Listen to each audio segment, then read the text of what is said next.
The Slender Man meme reminds me of a story my great-great-grandmother used to tell me about a monster named Lon Jack. I know Slender Man was just a meme that started on something awful, and that it spawned all sorts of stories and pics and gags. Slender Man porn? Oh lord. But certain images and aspects of the story remind me of that old ghost story, so here it is. I should caution that I didn't actually hear the story myself firsthand. When I was little, we lived for a while at my grandmother's house, while my parents were getting divorced. Now my great-grandmother lived just down the road in a cottage. The power would reliably go out during big winter storms in these days, and great-grandma, we called her Tiny Grandma, she was kinda Yoda-ish, would come over and we'd all sit in front of the fire and wait it out. The old folks would tell stories and read books. I was only 4 or 5, so Tiny Grandma would only tell the story of Lon Jack after I fell asleep. My older brother and cousins would tell it to me too, but later. Now Tiny Grandma and the rest of us live in the Pacific Northwest, way out in the boonies actually. She herself was an infant when her parents brought her out west. They were homesteaders. There's an old daguerreotype of her as a child, standing with the rest of her class in front of a one-room log schoolhouse. There are huge, old-growth trees behind her, lots of dark shadows. It's still very gloomy in the winter months in the Pacific Northwest, even though the trees are much thinner these days. Lon Jack, whatever he was originally a person. I don't know his real name. In that time in history, families lived by themselves in the woods, miles and hours of travel away from each other. But there were also a lot of people coming and going. Other homesteaders, people looking for logging jobs, prospectors on their way to the Fraser Canyon Gold Rush, Klondike Gold Rush, whatever.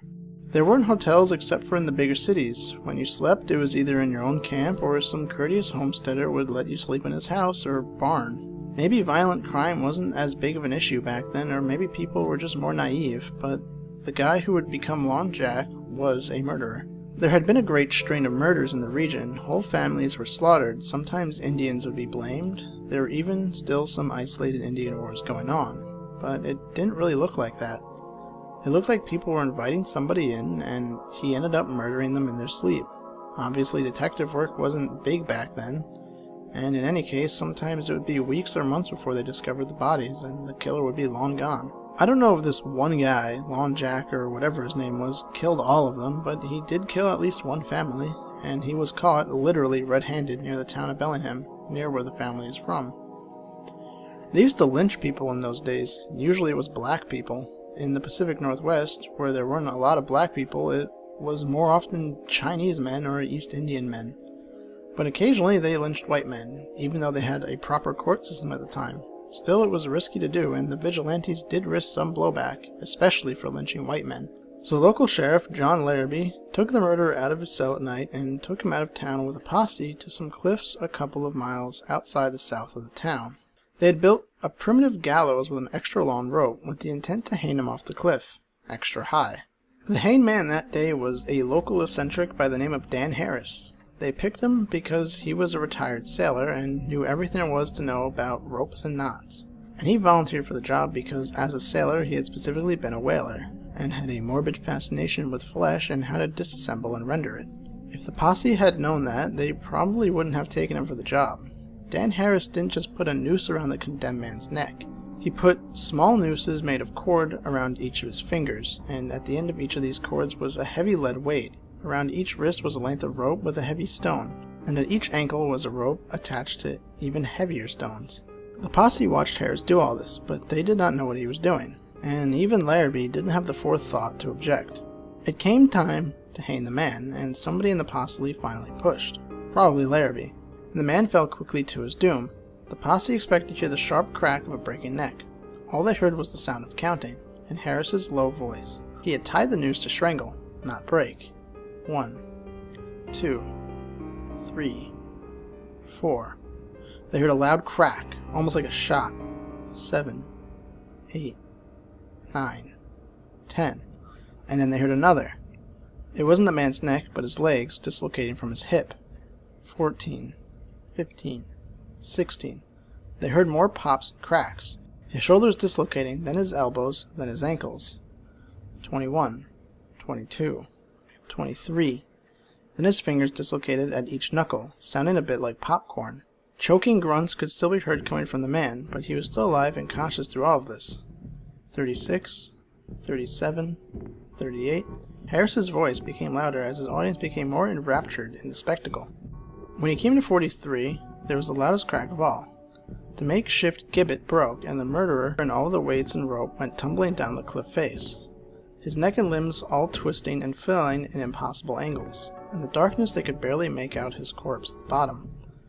It was a horror. His limbs had all been stretched to awful, fantastical lengths, all intertwined with the ropes and each other. It was too dark to retrieve the body, and by the next day animals had gotten to it and carried it away. This is where my great-grandmother comes in.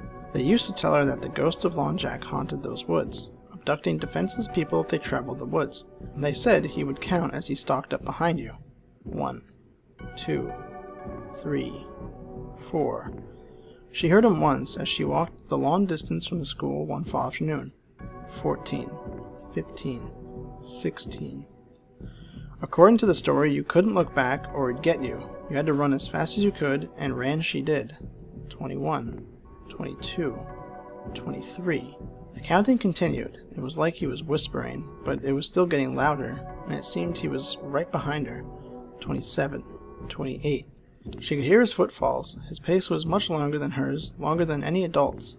She could tell from the rhythm that his legs were impossibly long. His arms and legs must be bending in some unnatural motion. She got to the door of her cabin, 37, 38, and slammed the door shut. Silence. She knew that if Lon Jack had gotten to 43, that she would have been killed. There were other kids that got lost in the woods those days, and they were never found. None of the adults ever mentioned Lon Jack, but she had her thoughts to herself. So that's the story of Lon Jack, as my great-grandmother told it, or at least as my brother and cousins retold it. I don't believe in ghosts myself, but I always did like the story. I haven't found any mention of such a murderer in the local archives, but then again, I really wouldn't expect to. Some of the other historic names, though, that actually does check out.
"39, 40, 41.